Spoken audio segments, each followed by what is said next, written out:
What's going on, YouTube? And welcome back to another episode of Ramon Reacts. And as you can see, we are looking at Devontae the One Boys in the Hood. Now, I'm gonna probably kick out about 5 videos at the very least. I know I was on a break, Thanksgiving, had to spend time with the family. Definitely wanted to spend time with the family, but we're gonna go ahead and get into this video. Let's go. Cam does is looks at me.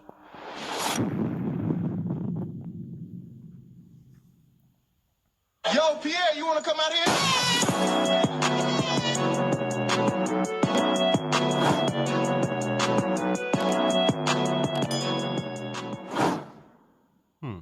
So I made a video a couple months ago about why I don't trust fast food places. If you're new, you may or may not have seen it. It's a story about back when I used to work 9 to 5s. I had this one troublemaker coworker. We're gonna name him It'll be a false Cam. reaction. And I told y'all I will make a video down the line about the crazy things I witnessed Cam do. So here we are. Before we get to business, a little backstory. You see, some would call Cam a delinquent.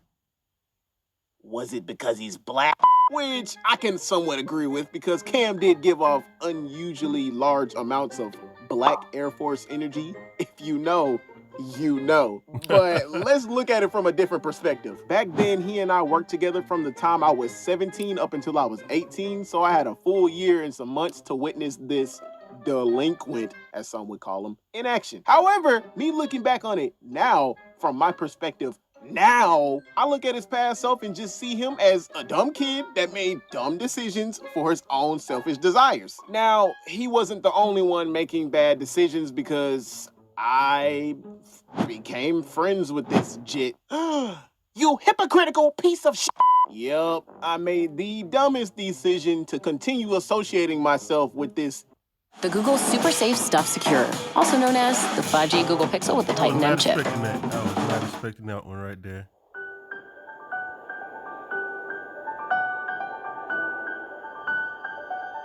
Idiot. But wait, don't worry. We not friends no more, because I cut him off some years ago after what I'm about to tell you in this story. But listen, we became friends on accident. I didn't mean to make friends with Dirty Dan. It just happened. It was one day, we were both bored on a 30-minute break. We struck up a conversation that was extremely awkward, but it quickly turned into us both talking trash and roasting almost every worker in the store, and even towards each other, which led to us laughing our way into friendship. Or what I thought was friendship. Our friendship wasn't like Craig and Smokey type. Like, it was more of a SpongeBob and Patrick type of friendship, because wherever Cam went, 9 times out of 10, I went too for the experience. If it was remotely exciting, keyword 9 times out of 10. Like, y'all ever been in a friend group that you low-key don't get along with, but there's certain friends in that group whose presence just turns you into a social butterfly? Like, their presence and energy alone makes the chat much more live? Work was pretty boring without Cam when we were homies, or so I thought we were homies. The thing I hated the most about Cam is that he wanted to be a gangbanger so bad, and I didn't want him to go down that road, but turns out Cam was the most persistent person I've ever seen in my life. And you know what's worse than a gangbanger?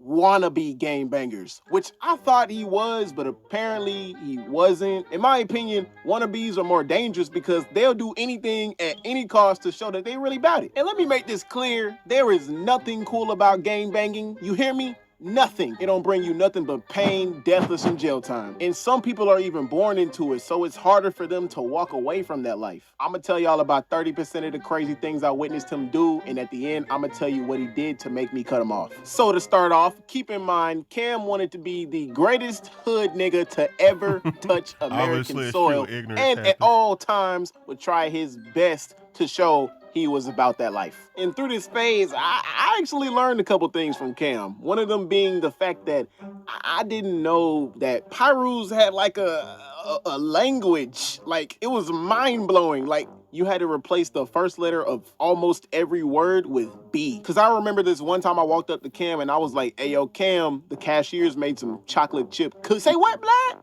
I said some chocolate chip cookies. You mean some chocolate bit bookies, blood? No, I said some chocolate. You mean some chocolate bit bookies, blood? Stop playing me, blood. I'm so glad they didn't let this man work up front at the drive-thru, because we probably would have lost business. Can I get a chicken salad with a large Coke? Say what, blood?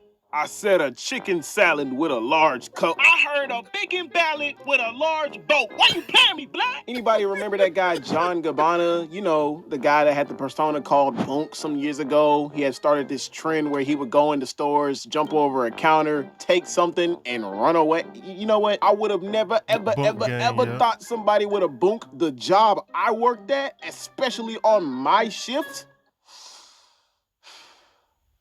But they did. It was like a Saturday, business was low, and some dude walked into the store, jumped over the counter, all my coworkers looking at him like, who's that guy? Like, if y'all don't go get the manager. Dude walks into the kitchen, makes himself a sandwich, and Cam comes around the corner like, hey, bruh, put me on your Snap. And the guy agrees. Like, they both flexing on Snapchat during a bunk. Talk about self-snitching. Wait, so you sat there, watched them, let them do all of that, and didn't try to stop him or go get the manager yourself? You're no better than Cam. You hypocritical piece of... Shh. Go to sleep. Chloroform. Welcome to the next generation of open world adventure. Hey. Don't dry snitch on yourself, man. Immerse yourself He in goes Cyberpunk 2077. Go to sleep. I remember another time me and Cam went to this coworker's party that he threw at his house. And yeah, for all my MMG members that have been here for a minute, y'all remember this girl? And all of the Mellow Mafia that has been here for a while remember this girl, the Glizzy Gobbler. I have not seen She's a girl from my past in a story that I told a while back. And yep, Ann was there at the party, giving head to Cam on a wall in front of everybody. Yeah, I was shocked myself. I was sitting there like, should I get some too? Look at me. I am the captain now. Wait a minute. You wanted to get head from a thought in another man's house and they're okay with it? You disrespectful, hypocritical, disgusting piece of shit. Just gonna throw out into the air, one of Cam's biggest inspirations was NBA Youngboy. Cam had that NBA Youngboy starter pack. He would stand like him. He would rap his songs out loud during and after work constantly and just replicated all Youngboy's mannerisms. And yep, like I made clear before this man was Dirty Dan, and you can't have a Dirty Dan without a Pinhead Larry. I think y'all know where this is going. I didn't idolize Youngboy like Cam did, but when I heard 38 Baby for the first time, it got me hooked onto his music. And honestly, I like his music, even to this day. And the sad thing about it is I used to listen to his music so much that I started to rap his songs out loud during and after work constantly, stand like him, and somewhat replicate all his mannerisms, and even picked up his Louisiana accent. However, I'm gonna make this very clear. J. Cole will always forever be my #1 favorite rapper of all time. Pat yourself on the back, Jermaine Cole. You got me through a lot of hard times. Wait.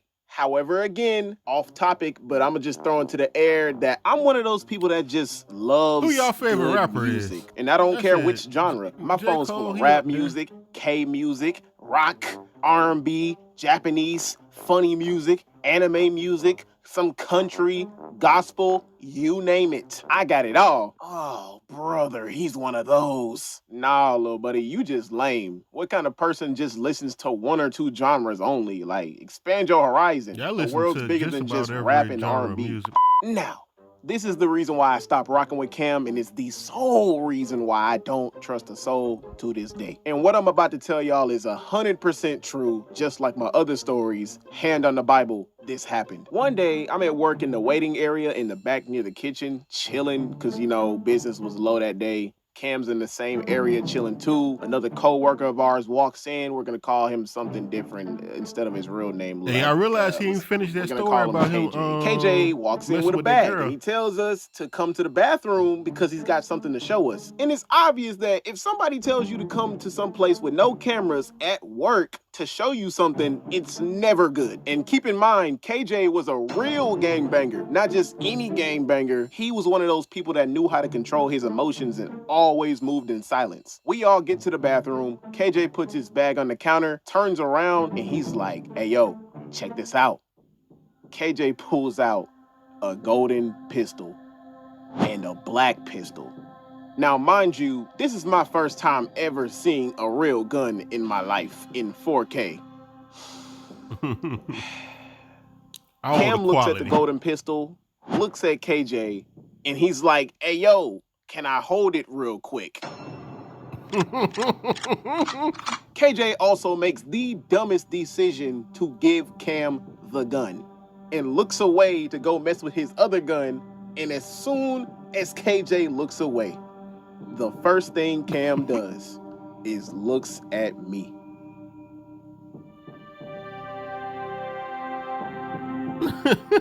And points the gun to my head. Oh, wow. I ain't never been so hostile towards somebody in my life, because in a matter of milliseconds, I'm literally thinking of millions of ways to move the gun out the way as fast as possible, fold this nigga, and put him 35 feet under. Because at that moment, I realized that is not my homie. He sat there with this little evil grin on his face, and I didn't know if he was gonna pull the trigger or not, but all I know is that I'm in a tight situation where I don't know what's finna happen, so the only thing on my mind is kill or be killed. And as soon as I was about to fade this nigga, I hear KJ, whoa, whoa, whoa, hey, whoa, whoa. Slow down, lil' bruh.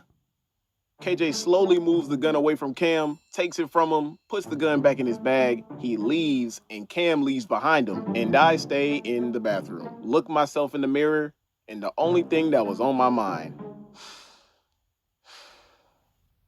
I gotta fade this nigga. Yeah. What's poppin', Mellow Mafia? Y'all know how we do on this channel. We keep it real and authentic. So if you liked the video or even enjoyed it remotely, hit that subscribe button, hit that like. Hey, man. I say, I know I'm going to put the link and everything below.